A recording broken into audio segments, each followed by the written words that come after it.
आज हम पढ़ेंगे कक्षा 9 का तीसरा चैप्टर का 3.3.3। उसमें पहला दिया गया है आयन क्या होता है। आयन के बारे में हमको पढ़ना है। तो धातु और धातु युक्त यौगिक अवशेष कणों से बने होते हैं। धातु और धातु दोनों से ही क्या बना होता है, जिसको क्या आयन कहते हैं। आयन एक अवशेषित परमाणु अथवा तो परमाणुओं का एक ऐसा समूह है जिस पर नेट अवशेष विद्यमान होता है। मतलब कि परमाणुओं का मिला हुआ होता है, जिसमें इसमें नेट जो होता है वो मिला होता है। धन और ऋण दोनों आवेश होते हैं। ऋण आवेश की आयरन के ऋणायन तथा धन आयन, मतलब ऋण आयन का ऋणायन कहते हैं और धन आयन को धनायन कहा जाएगा। उदाहरण में सोडियम क्लोराइड को लिया जाए तो धनात्मक सोडियम आयरन है, तथा ऋणात्मक क्लोराइड के लिए तो माइनस में हो जाता है। वो प्लस में होगा, माइनस में हो जाता है। परमाणुओं के समूह के जिन पर नेट अवशेष विद्यमान बहुपरमाणु आयन कहा जाता है, बहुपरमाणु का आयन कहा जाएगा। ठीक है, अब देखते हैं 3.4 में रासायनिक सूत्र लिखना। जो रासायनिक हम सूत्र लिखते हैं उसके लिए, तो किसी यौगिक रासायनिक सूत्र को संगठित का प्रतीक क्रमांक निरूपित होता है। मतलब कि क्या, उसको प्रतीक देना पड़ता है, मतलब कि सिंबल देना पड़ता है। उस सिंबल जैसे कार्बन का CO2 है, ठीक है, ऑक्सीजन का O2 है, ठीक है, इस प्रकार से है उसको सिंबल बनाया जाता है। जैसे कॉपर का C है, ठीक है, नाइट्रोजन का N है, इस तरह का क्या सिंबल दिए जाते हैं। विभिन्न यौगिक के रासायनिक सूत्र सरलतापूर्वक लिखे जा सकते हैं। इससे अभ्यास के लिए हमें तत्वों के प्रतीकों का उनका संयोजक की क्षमताओं को ज्ञात होनी चाहिए, मतलब हमको उसके बारे में जानकारी होनी चाहिए।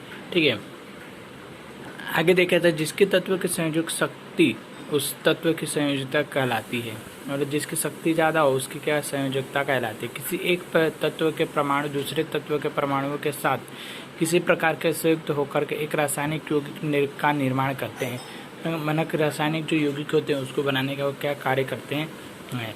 इसको ज्ञात करने के लिए भी संयोजकता का उपयोग किया जाता है। संयोजकता जो होती है उसके लिए इसका क्या उपयोग किया जाता है। ठीक है, किसी भी तत्व के परमाणु की संयोजकता को उसके अथवा भुजाओं के रूप में विचार किए जाते हैं। उसकी जो भुजाएं हैं उसके बारे में क्या विचार किए जाते हैं।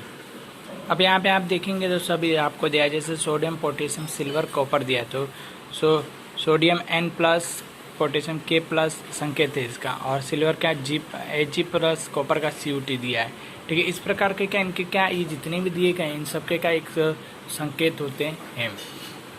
नीचे हम देखते हैं तो लिखा गया है कि मानव की दो भुजा अथवा तो ऑटोपस की अथवा तो भुजा होती है।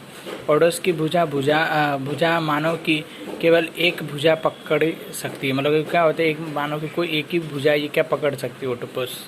जो यदि ऑटोपस को कुछ मानव को इस प्रकार के पकड़े है तो उसकी 8 भुजा मानव की दोनों भुजाओं के साथ प्रयुक्त जाए तो उसके विचार में ऑटोपस कुल कितने मानव को पकड़ सकता है। मतलब कि क्या, तो ऑटोपस क्या होते हैं, ये समुद्र में रहने वाले जीव हैं जो आपने उनके 8 भुजा होते, तो अपने को अगर हमको पकड़ लेते हैं तो उनसे छूटना मुश्किल है, क्योंकि अपने पास 2 हाथ हैं, उनके पास 8 हाथ होते हैं। ऑटोपस को O तथा मानव को H के द्वारा होता है। ऑटोपस को O और मानव का ह्यूमन आ जाता है, ह्यूमन तो H आएगा।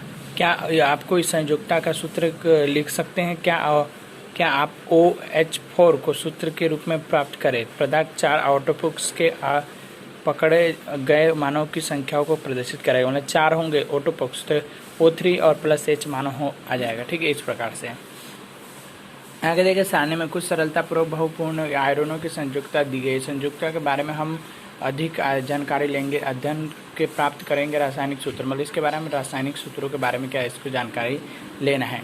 ठीक है, आगे देखें तो आयन की संयोजकता अथवा आवेश की तुलना होनी चाहिए। जब यौगिक किसी धातु या अधातु के संयोजक में निर्मित धातु के नाम अथवा तो प्रतीक को रासायनिक सूत्र में पहले लिखे जाते हैं। कोई भी धातु हो तो उसका नाम और प्रतीक पहले लिखे जाते हैं।